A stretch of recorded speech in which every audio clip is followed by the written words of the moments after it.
Hey guys, तो आज मैं आपको बताऊंगी आप अपनी पुरानी साड़ी को भी कैसे न्यू बना सकते हैं, कैसे रीयूज कर सकते हैं उसको, और किस तरीके की सिचुएशन प्रॉब्लम्स आती है। तो गाइस यहाँ पर ये मेरी सिल्की शिफॉन वाली साड़ी है जो कि काफ़ी खिसकती है, तो इसको वेयर करने में बिल्कुल भी नहीं आता और ये काफ़ी पुरानी है।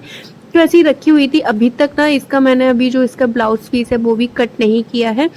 तो काफ़ी मतलब इसी तरीके से रखी हुई थी, तो मैं पहनने का नंबर ही नहीं आ रहा था। तो जो मैंने सोचा चलो इसके साथ कुछ जुगाड़ करती हूँ, बिकॉज ये काफ़ी ज़्यादा खिसकती है सही से। जब भी मैं वेट करती हूँ तो अच्छी एक प्लेट कहीं और चली जाती है, एक प्लेट और कहीं चली जाती है, तो ये बहुत ज़्यादा खिसकती है। तो इस तरीके की साड़ी अगर आपके पास है तो आप भी ये जुगाड़ जरूर करके रखिएगा।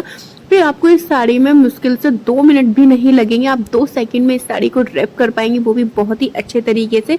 कैसे, तो चलिए फटाफट से वीडियो स्टार्ट करते हैं। तो सबसे पहले तो मैं इसका ब्लाउज पीस जो है वो भी निकाल देती हूँ। तो अलग से ही दिख रहा है, जो आप डार्क शेड का जितना था वो ब्लाउज पीस था, तो यहाँ पर मैंने ब्लाउज पीस जो था कट कर लिया। और गाइस हाँ, इस साड़ी के लिए अब जब मैं इसको ड्रैप करूंगी ही, अब मैं इसको मतलब वेट कंडीशन में ला रही हूँ, तो मैंने सोचा चलो इसका ब्लाउज का भी जुगाड़ करते हैं, बट खर्चा नहीं करना है बिल्कुल भी। तो इसको ये जो इसका था, तो मैं इसका ब्लाउज नहीं सिलवाऊंगी, बल्कि मेरे पास एक ऑलरेडी पहले से ब्लाउज रखा हुआ है नेवी ब्लू, ठीक है। तो उसमें ही कुछ जुगाड़ करूंगी और उसे भी एकदम से अच्छा बनाऊंगी, क्योंकि हमारी साड़ी का मेन पार्ट होता है। साड़ी तो हम सिंपली तरीके से ड्रैप करते हैं, वेयर करते हैं, बट इसका जो मेन पार्ट होता है वो होता है ब्लाउज। ब्लाउज ही हमारा अगर एलिगेंट एंड अच्छा लुकिंग का होगा ना, तो हमारी साड़ी में वैसे ही 4 चांद लग जाते हैं। तो यहाँ पर मैं ब्लाउज के साथ भी कुछ क्रिएशन करूंगी, उसका नेक्स्ट वीडियो आएगा। अदरवाइज मैं इसी में करती तो बहुत ज़्यादा लंबा वीडियो हो जाता, इसलिए अब चलिए फटाफट से वीडियो इस वाला बताती हूँ। तो यहाँ पर देखिए मैं इस तरीके से साड़ी को पहन कर देख रही हूँ, क्योंकि हम इसको स्टिच करेंगे ना, तो यहाँ पर किस तरीके से मतलब कहाँ कहाँ पर क्या क्या निशान लगाने, इसलिए आप सबसे पहले मार्क कर लेंगे। आपने देखा होगा कि मैंने अभी पहले वीडियो में एक लिपस्टिक से मार्क किया, तो सबसे पहला मार्क हमें वहाँ करना है। और फिर इस तरीके से हमें प्लेट्स बनानी है, ठीक है।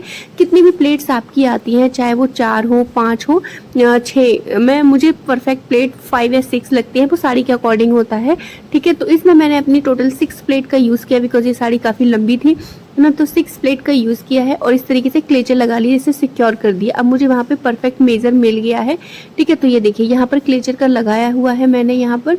तो अब हम इसको हटा देंगे और जो भी हमारी प्लेट्स वगैरह है ना, उनको हम सही से एडजस्ट कर लेंगे और क्लेचर को यहाँ पर लगा दिए, जिससे कि मुझे पता चल जाए कि मुझे प्लेट्स जो है यहाँ तक बनानी है, ठीक है। तो आप इस तरीके से, अब जो प्लेट्स है ना, थोड़ा ज़्यादा लंबी चौड़ी सी मत बनाइएगा, थोड़ी सी छोटी छोटी सी प्लेट्स बनाइए। तो इससे क्या है कि एक तो बाउंस क्रिएट हो जाता है साड़ी में नीचे की तरफ से, और सुंदर भी बहुत ज़्यादा लगता है।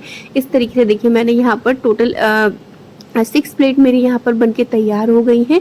और इन सबको हम अच्छे से एडजस्ट कर लेंगे, क्योंकि एक भी प्लेट इधर उधर खिसकनी नहीं चाहिए, बिकॉज ये साड़ी थोड़ी वैसी है तो बहुत ज़्यादा खिसकती है। तो इस तरीके की साड़ी सुंदर लाइट वेट तो होती है, बट खिसकती बहुत ज़्यादा है। और ये साड़ी वैसे तो बहुत हल्की है, आप इसे ईजिली मतलब पहन सकते हैं। तो यहाँ पर देखिए इस तरीके से, और ये अच्छे से एडजस्ट मैंने कर लिया है। फिर से यहाँ पर क्लेचर लगा दिया। अब क्लेचर को ना मैं थोड़ा सा और नीचे की तरफ खिसका दूंगी, क्योंकि जब याद मतलब हम जब भी साड़ी को टक करते हैं और ना फिर एक नीचे में हमें पिन लगानी पड़ती है और उसको सिक्योर करने के लिए, तो उस पिन का भी आपको झंझट खत्म हो जाएगा। तो मैंने क्लेचर को थोड़ा सा नीचे कर दिया है, जहाँ से हम अपना पिन लगाते हैं ना, वहाँ से ही मैं इसमें स्टिचिंग डालूंगी। तो नॉर्मल से छोटे छोटे से धागे बस मैंने इस तरीके से डाल दिए और हाथ से ही लगाए हैं, सिलाई मशीन वगैरह का यूज़ नहीं करना है आपको। अदरवाइज कभी आपको ना पसंद आए, आप खोलना चाहें तो आप इसे ईजिली खोल सकते हैं, बट मेक श्योर कि आपको प्लेट्स पर बहुत ध्यान देना है, क्योंकि कई बार होता है सिलते सिलते एक आध प्लेट हमारे हाथ से खिसक जाती है नीचे, एंड देन वो स्टिच नहीं हो पाएगी, तो साड़ी का लुक बिल्कुल भी अच्छा नहीं आएगा। तो आप प्लीज़ बार बार श्योर करते रहिए कि सारी प्लेट्स अच्छे से हैं। आप देख सकते हैं प्लेट कितने, जब मैं इसको स्टिच कर रही हूँ तो सारी प्लेट आपस में कितने अच्छे से मर्ज हो गई है, एकदम से चिपक सी गई है। यहाँ भी मैं आपको दिखाती हूँ, देखिए ये देखिए सारी प्लेट्स अच्छे से चिपक गई हैं यहाँ पर, और इस तरीके से मैंने इसको स्टिच कर दिया है। अब ये देखिए, अभी नीचे की तरफ से खुली हुई आपको दिख रही होंगी, तो हम यहाँ पर भी इस तरीके से, जैसे हमने यहाँ पर स्टिच किया है, हम यहाँ पर भी स्टिच कर देंगे, ठीक है। और वो स्टिच मुझे इस तरीके से करना है जैसे कि ऊपर से बिल्कुल भी ये विजिबल ना हो, एंड ये मतलब पीछे की तरफ से। तो यहाँ पर मैंने स्टिच कर दिया है, यहाँ पर भी आपको शायद विजिबल भी नहीं हो रहा होगा थ्रेड बिल्कुल भी, क्योंकि मैंने इस तरीके से इसको स्टिच किया है। आपको पीछे से दिखाती हूँ, ये देखिए यहाँ पर आपको धागे दिख रहे होंगे, बट आगे बिल्कुल भी आपको नहीं दिख रहे। तो इस तरीके से आप स्टिच कर दीजिएगा इसको, ठीक है। तो ये देखिए अब ये एक ही बॉर्डर हमारा बनके तैयार हो गया है, और पता भी नहीं चल रहा कि प्लेट्स डाली भी है या नहीं। तो आप इस तरीके से अपनी साड़ी को करके रख सकते हैं, ठीक है। और बस अब आपको इसमें एक चीज़ और करनी है, अब इसको हम 1 मिनट ड्रेप में करेंगे तो हमें इसके लिए ना 2 हुक की ज़रूरत पड़ेगी। तो आप जो हुक होती है स्कर्ट वगैरह पैंट वगैरह में जो लगी होती है आप उस हुक का यूज़ कीजिए। वो हुक मेरे पास यहाँ पर नहीं थी, तो जो नॉर्मल ब्लाउज़ में हुक लगती है ना, मैंने उनको यहाँ पर लगाया है। तो हम यहाँ पर 2 या 3 हुक लगाऊंगी। वैसे मैंने 2 लगाई थी, फिर मुझे ठीक नहीं लगा तो मैंने यहाँ पर 3 हुक लगाई, 1 2 3 इस तरीके से यहाँ पे हुक लगा लेनी है आपको।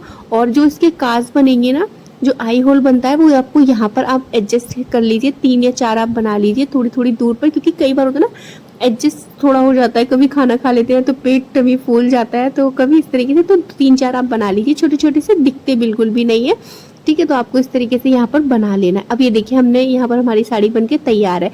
तो चलिए फटाफट से स्टार्ट करते हैं। अभी मैं इसका ब्लाउज पहन के नहीं दिखा रही हूँ बिकॉज ब्लाउज अभी तैयार नहीं किया है मैंने। तो अब देखिए इसको कैसे पहनना है। तो सबसे पहले आपको जो हमने स्टार्टिंग वाला पल्ला है उसको इस तरीके से रखना है आपको, बस फटाफट से ऐसे करके। और इसको आपको ना टक नहीं करना है, ठीक है, जैसे हम नॉर्मल अपनी साड़ी को इतने घुसेड़ते हैं ऐसे घुसेड़ना नहीं है, बस इसी तरीके से सिंपल रखना है। और ये जो अब देखिए यहाँ पर आपको परफेक्ट दिख नहीं रहा है, तो एक मिनट मैं थोड़ा कैमरा नीचे करती हूँ तो आपको अच्छे से दिखेगा। ये देखिए, तो मैंने यहाँ पर साड़ी को टक नहीं किया है, बस इसी तरीके से यहाँ पर देखिए बॉर्डर सामने रखा है। अब हम क्या करेंगे, हमने पिन लगाई है, सॉरी वो जो हमने यहाँ पर हुक लगाई है उसको हम इस तरीके से टक कर देंगे और ये हमारा इस तरीके से हो जाएगा, ठीक है। तो यहाँ पर हुक वगैरह मैंने लगा दी। अब ये देखिए, अब बस आपको नॉर्मल इस तरीके से रखना है और बस ये देखिए साड़ी का पल्ला बनके तैयार है। तो बस इस तरीके से आप परफेक्ट साड़ी पहन सकते हैं। और ये देखिए कितनी जल्दी पिन जाती है। और इस तरीके से अब आपको बार बार इस साड़ी को कुछ भी नहीं करना पड़ेगा। नीचे से भी आप देख सकते हैं कितनी अच्छे से प्लेट ग्रिप आई है। आप फुल वीडियो यहाँ पर साइड से मैं दिखा रही हूँ तो आप वहाँ पर भी देख सकते हैं। तो इस तरीके से आप कर सकते हैं। अब मैं शायद इस साड़ी को कई बार पहनने वाली हूँ बिकॉज ये खिसकती बहुत ज़्यादा थी, तो इस वजह से मैं इसको हमेशा अवॉइड कर देती थी, बट अब ऐसा नहीं होगा। और इसका ब्लाउज का तो आप देखिए, ब्लाउज मैं बहुत ही सुंदर बनाने वाली हूँ। ब्लाउज का रिक्रिएशन एंड रीयूज करेंगे जो कि आप अपने और भी ब्लाउजेस के साथ कर सकते हैं, ठीक है। तो चलिए फटाफट से आप लोग भी अगर इस तरीके की साड़ियाँ आपके पास भी है और आप वेयर नहीं कर पाते तो आप ये जुगाड़ जरूर कर लीजिए। फिर मिलेंगे नेक्स्ट वीडियो में, बाय बाय।